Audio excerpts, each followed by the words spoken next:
Namaste everyone and welcome back to my channel Sapna's Yoga Diary. In this video we are going to cover the 10th topic of Yoga Wellness Instructor syllabus, that is practices leading to Dhyana Sadhana. So without any delay, let's start the video.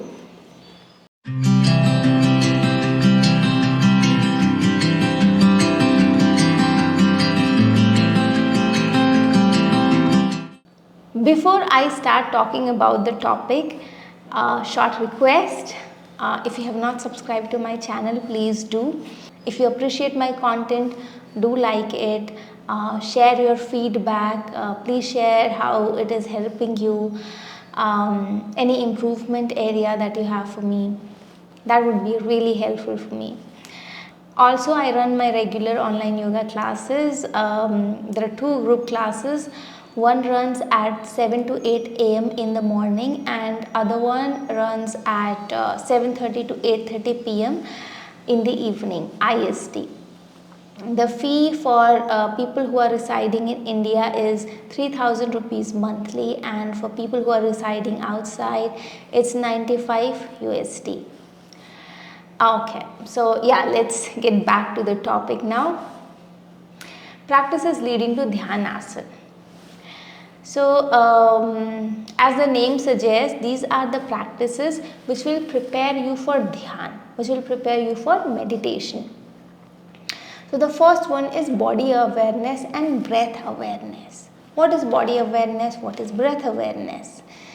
It simply means, if it is body awareness, it simply means that you are getting aware of the body, getting aware of the parts of the body.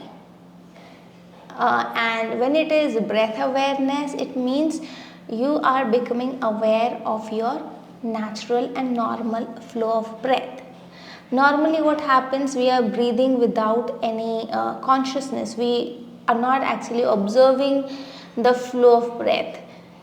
If I ask you in last minute how you were breathing, was it fast, was it slow, you don't know, you didn't observe it, we don't notice.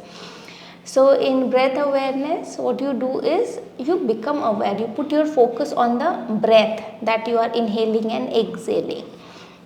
So that's what you do in breath awareness. I have a short relaxation video which uses body and breath awareness to relax the body and calm the mind. It's available in both Hindi and English. You can, I'll add the link of that video in the description, and you can also see it in the top. Depending on the language you are comfortable in, you can watch that video and basically experience how you can relax your body in Shavasana using the body and breath awareness. That will also help you understand this body and breath awareness better. So in the video I have used body and breath awareness for relaxation. You can also practice or give the same instruction in the sitting position if you are planning to start meditation. So same body and breath awareness can be used in the meditative posture to prepare your body and mind for meditation. That was topic 1, body and breath awareness. Now moving on to Yoga Nidra. Yoga Nidra is an extended version of body and breath awareness. What you learn in body and breath awareness, you're going to use the same thing in Yoga Nidra. It's a bit extended version of it, because Yoga Nidra basically it runs for 20 minutes or more. Why I'm not showing you what Yoga Nidra looks like, why I'm not basically demonstrating or leading Yoga Nidra. Reason being, because this whole series is created to prepare you for the exam, and in exam examiners are not going to ask you to lead Yoga Nidra session. You need to understand the topic, you need to know what kind of questions may come, and you need to prepare in the mind. You should know what is yoga nidra, what is breath and body awareness, what is antarmon. So all these concepts should be clear to you so that you can answer the questions which are going to come, because each of these topic which is given, yoga nidra, antarmon, it requires a lot of practice.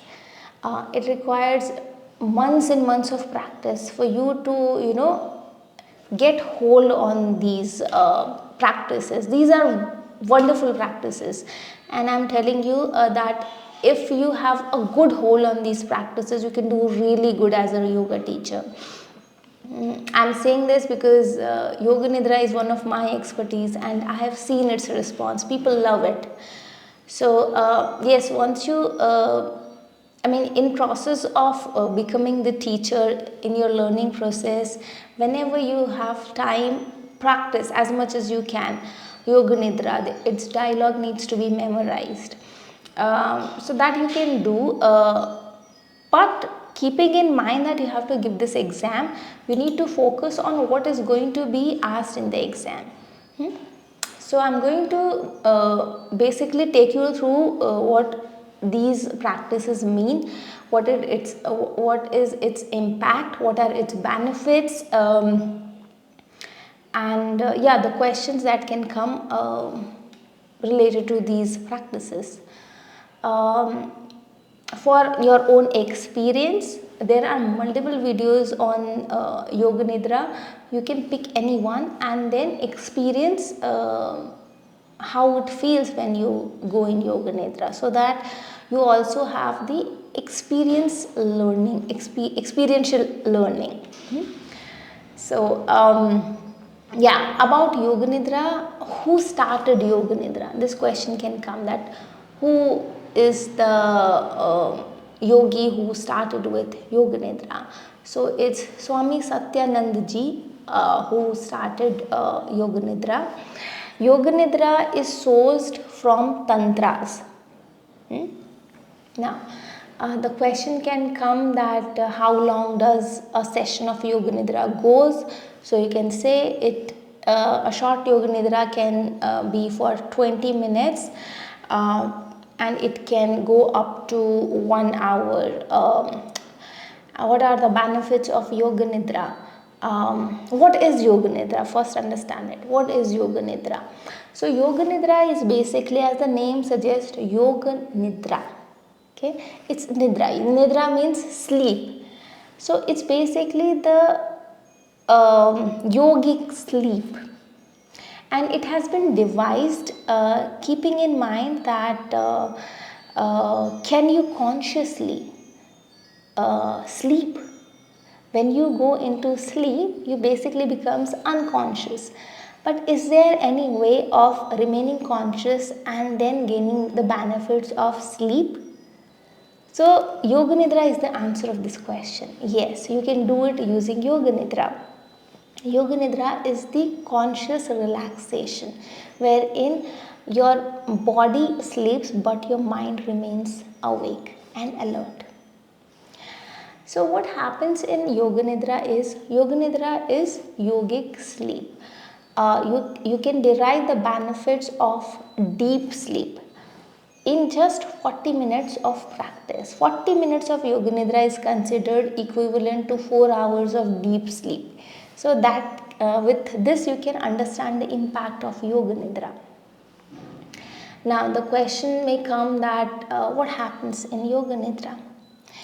How it happens. So as I said, it is an extension of body and breath awareness.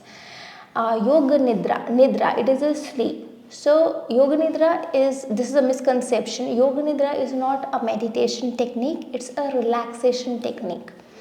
Okay, so do not say that it is a meditation technique. It is a relaxation technique in which you relax your body and prepares your mind for meditation. So in yoga nidra, what you do, the thing that you learned in body and breath awareness, you apply that and then extend it further. So you start with getting awareness of, we start with the surrounding awareness where you are lying, where you are practicing. Then you go to your body awareness, you become aware of the body part by part. Then further you go on to the breath awareness, you observe the flow of breath,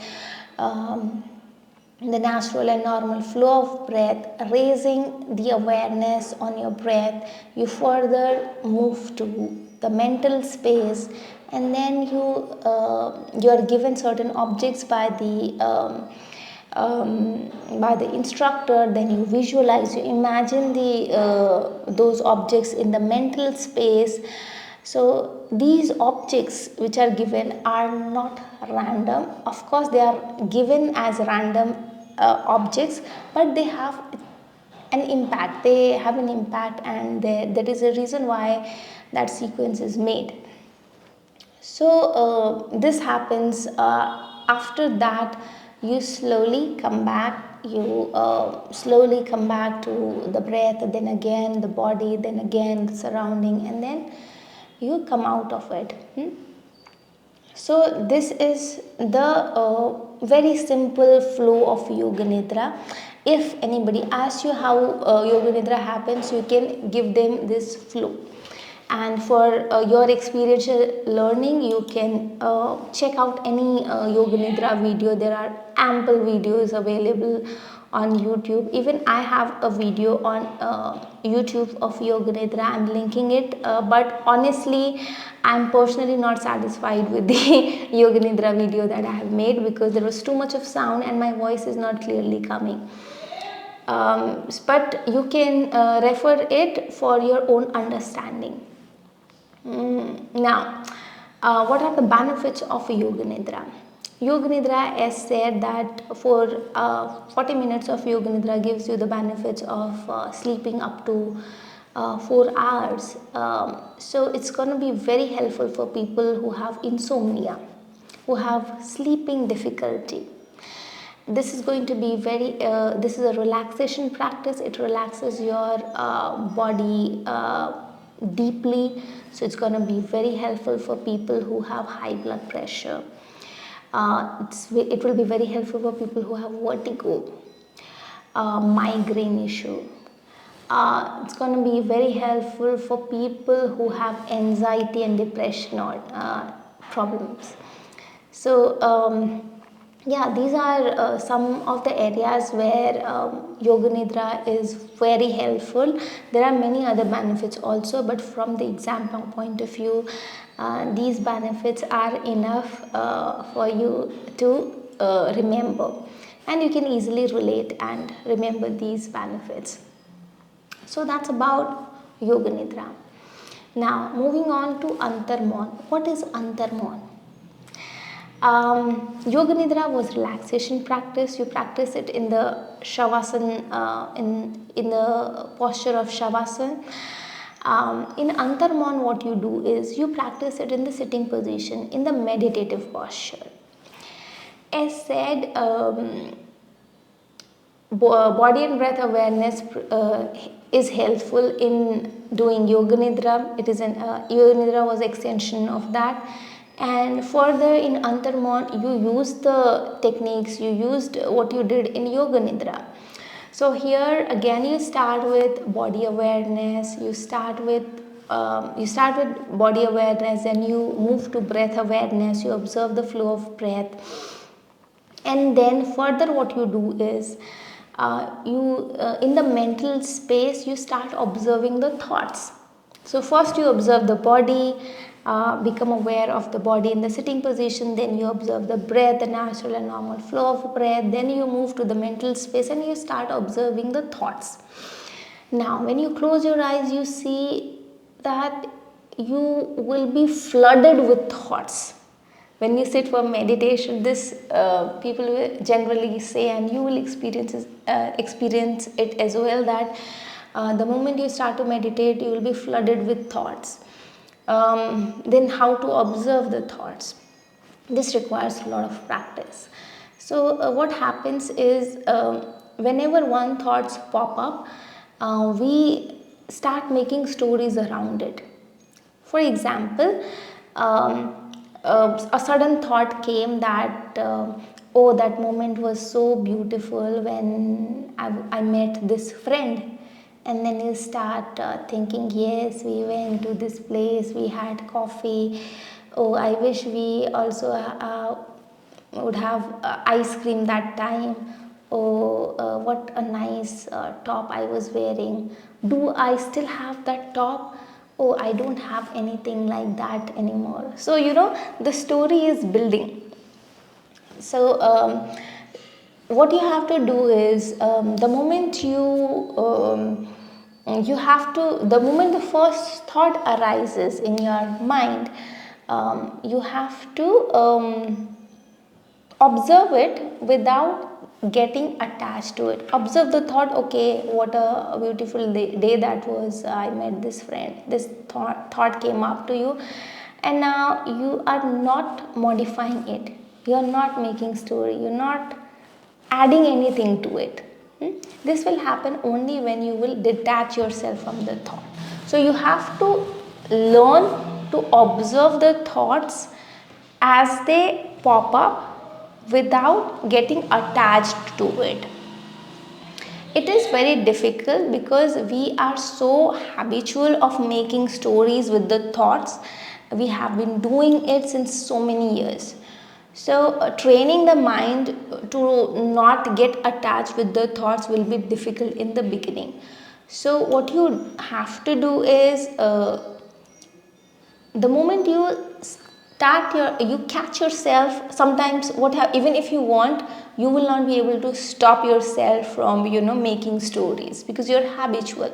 So the moment you catch yourself making stories, then you have to remind yourself that I don't have to get attached to this thought.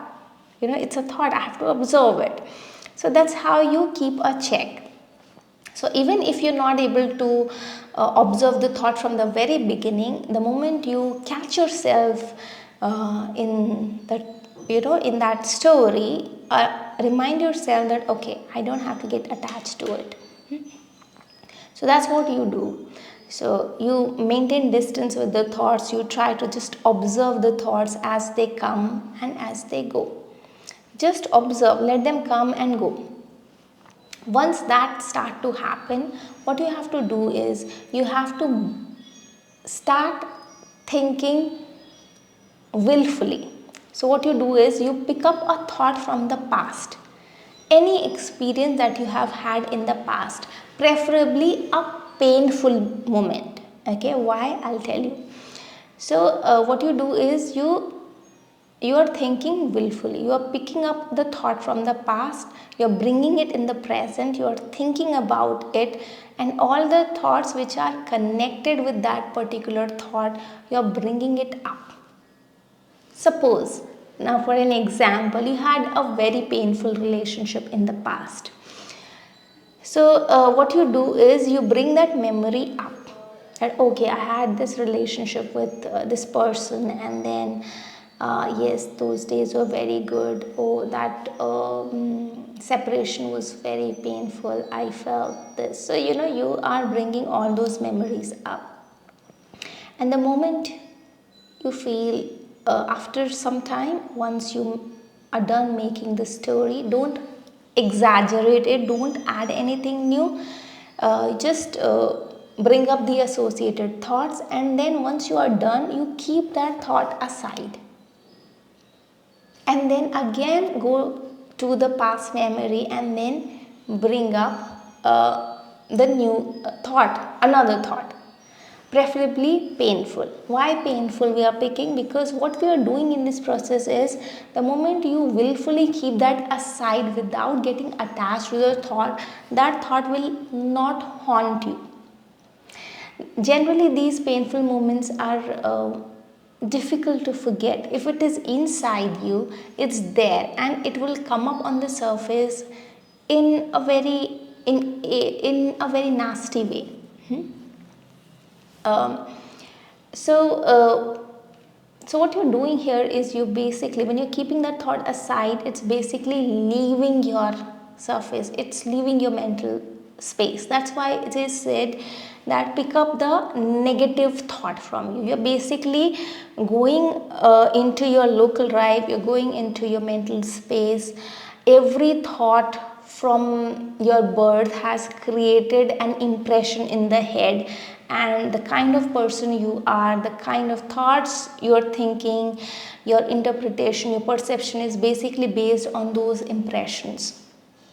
So if you go to your memory space and you bring up the negative impressions again and again, you're setting that aside. You're basically removing all the negativity from your mental space. That is why it is preferable to choose the negative thought. So yeah, after once you are done with that, practicing it, basically we just have to practice it for a few minutes, and then what you do is, after the willfully after a willful choice of a thought, and then making a bit of story around it and then moving it aside, what you do is you have to stop doing that as well. Okay, so no thinking willfully or spontaneous. Okay, so the thoughts which are coming without any will of you, it's basically spontaneous thoughts. So no spontaneous thoughts, no willful thinking as well. So you reach a state of thoughtlessness. There are no thoughts. So what you do is you observe what is the state then, that empty space. Basically you observe the mental space, this forehead area, not the eyebrow center, the forehead area. This is called Chidakash. And all your impressions, when you look at it, it arises in some or the other forms: light, color, images, random patterns. You will see here. You don't have to react to anything that you see in this space. Just whatever you say, whatever you see, then just let those images, colors, patterns come and go. Just remain silent. Observe whatever happens. Observe whatever you are seeing in this space. So you do that for some time. So that state is very momentary in the beginning. It is there only for a few seconds, but that experience is very important. Slowly the time increases with practice. So that moment, observing that inner silence, is the basic essence of the whole practice. So that basically prepares you, because if you have reached a state of thoughtlessness, there are no thoughts, then if you pick any object of meditation, it is very easy to focus on that. So yeah, that's how it prepares you for a meditation practice. Even if you start observing that thoughtlessness, that state of thoughtlessness, that becomes a meditation in itself. When you keep on doing that for a longer duration, that is a form of meditation in itself. So yeah, so that's what happens in antarmon. Antarmon means inner silence, observing inner silence. And I've told you the steps of reaching there. There is a video on antarmon practice, not my video. I have not made any video on this theme yet. But there are videos. You can refer it for experiential learning. The reason why I have not made, I was thinking whether to make a practice video on Yoga Nidra, antarmon, or should I just talk about it? I choose to talk about it because I want you to prepare for the exam, and I want you to focus on the things that are, that would be asked.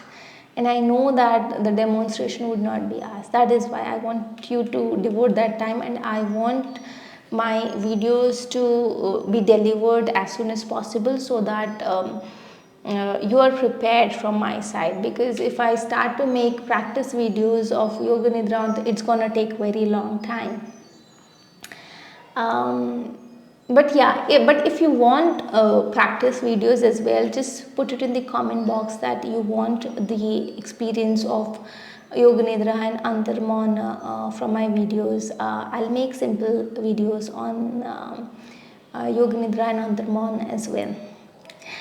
So yeah, that's about Antarmon, and I have told you this is like step by step.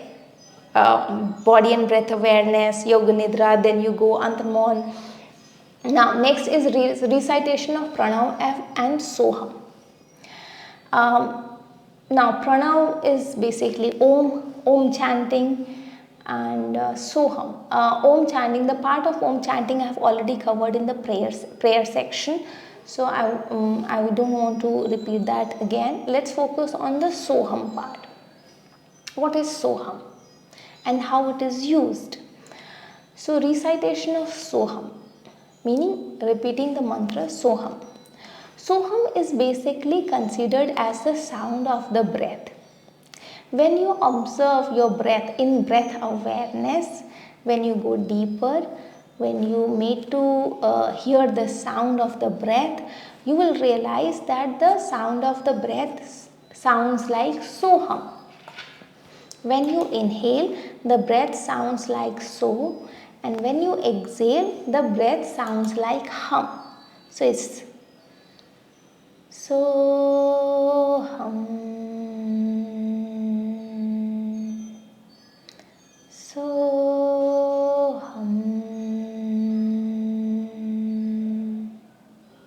Okay, so there are ways in which we integrate Soham in relaxation and meditative practices as well. So what on preparatory practices or meditative practices, you can use it as a meditation tool as well. How? I'll give you an example.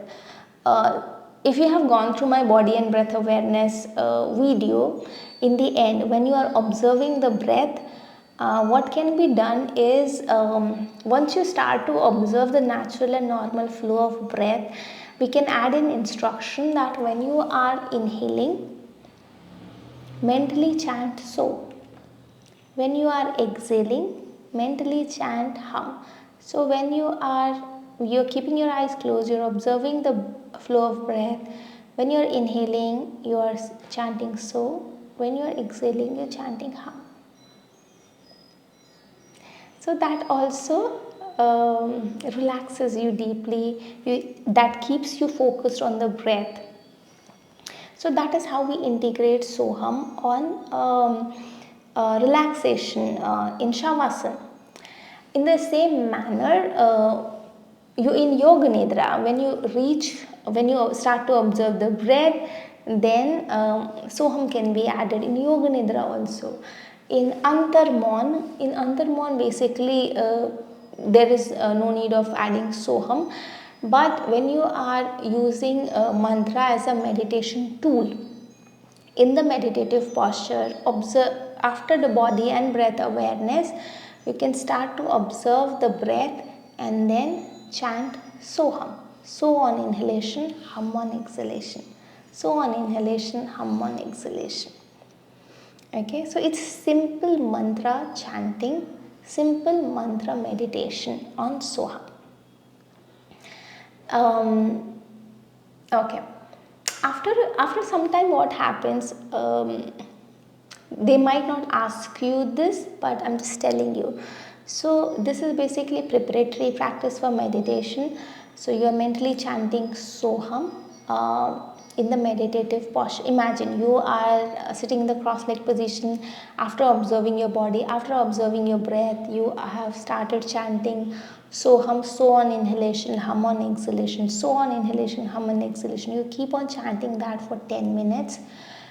Once you stop chanting, what you will observe is mentally, even though you have stopped chanting mentally, even if you have maintained silence, you're in the mind, that sound will still vibrate for some time. Okay, it's still going on, it's still going on. So just by observing that chant, mental chant, it takes you to a state of meditation. So yeah, that's one way of using Soham and preparing yourself for meditation. Now, recitation of hymns, this is also something that I've already covered in the prayer section. This is basically coming to an end, because whenever you start a session, you start with the mantra chanting, om chanting, and mantra chanting, and when you are ending a session, you also end it with chanting. So it's that ending chant. So you can use any Shanti mantra for concluding the session. At the end, practice of Dhyana. Now, practice of Dhyana. In this section, they have not written any particular meditation practice. So what they will ask you is, they'll ask you if you practice any sort of meditation. Because it's there is no particular practice written. So they'll ask you if you practice any form of meditation. So what I would suggest is, because recitation of pranam and soham is in the syllabus, what you do is, on a regular basis, I would suggest om, because that is easier. I have actually tried using om meditation, and with regular practice you'll soon be able to feel the meditative effect. I mean, you feel a lot of things when you use om as a meditation tool. You meditate on om basically. So what you do here is, if they ask you if you practice meditation dhyan, do not say no. Start practicing meditation for 10 minutes. Om meditation is very easy, very easy. What you have to do is, you chant om. I have told you in the prayer section how to chant om. Okay, so you basically stretch both ends of om equally. So how you practice om meditation is, I'll tell you the way that I learned. So what you do is, you chant om verbally. Verbally you keep on chanting, chant for 5 to 10 minutes. After 5 to 10 minutes of om chanting, you reduce the volume. You just murmuring. Okay, you just murmur, whispering, like, kanafusi. So you're just using your mouth, but your lip sync, but there is no sound coming out. So you reach to that state after 5 to 10 minutes, you're just chanting om, but there is no sound coming out. Nobody can hear it in the surrounding, but the sound can be heard inside. After that, murmuring for another 5 minutes or so, you stop murmuring and start the mental chanting. That means you are chanting om mentally. Let me demonstrate you this. So this is a very easy way of chanting, meditating on om. See, so I'm going to practice om chanting 5 rounds.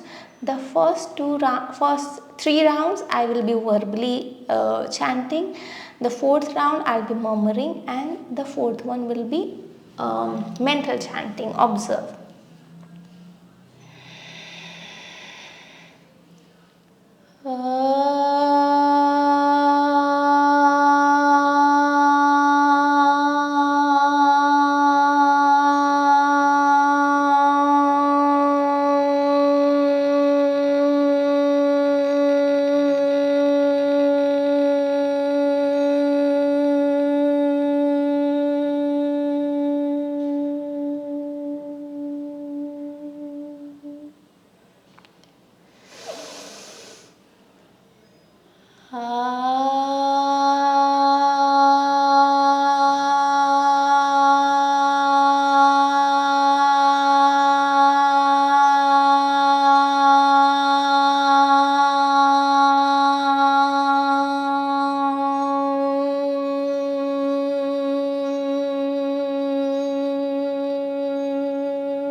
So that was an easy manner how you can meditate on Om.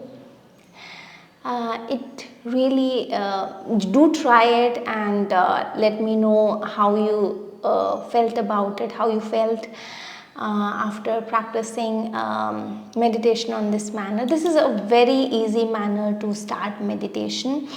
And so if they ask you if you meditate, you can say simply that yes, I meditate on yes, I meditate. If they ask how do you meditate, you can say I meditate on mantra Om. So that's how you can easily answer it. Another question related to dhyan can be, what is dhyan? What is meditation? So for that you can say that meditation is basically a way to calm your mind and improve your concentration. So what you do in meditation is basically when you keep your eyes closed, you're just flooded with multiple thoughts. So rather than thinking, the mind which is constantly thinking, what you try to do in meditation is you put the focus of the mind on a particular object of meditation. That is the object of meditation. So suppose I'm chanting, I'm meditating on Om. So rather than putting my mind on thoughts, I am basically trying to put that focus on the mantra. So I am rerouting basically. I am trying to tell my mind that do not think, just chant this mantra. So that's what you basically do in meditation. So yeah, I hope every topic is clear to you. If you still have any questions, you can put it in the comment box. And yeah, do let me know how you found this video. And if you want a practice video on Yoga Nidra, Antarmon or Om chanting, Om meditation, sorry, do let me know. I will prepare that video. So yeah, that's all about this topic. Thank you so much for watching this video, and I hope it was helpful to you. Thank you so much. Namaste. See you in the next video.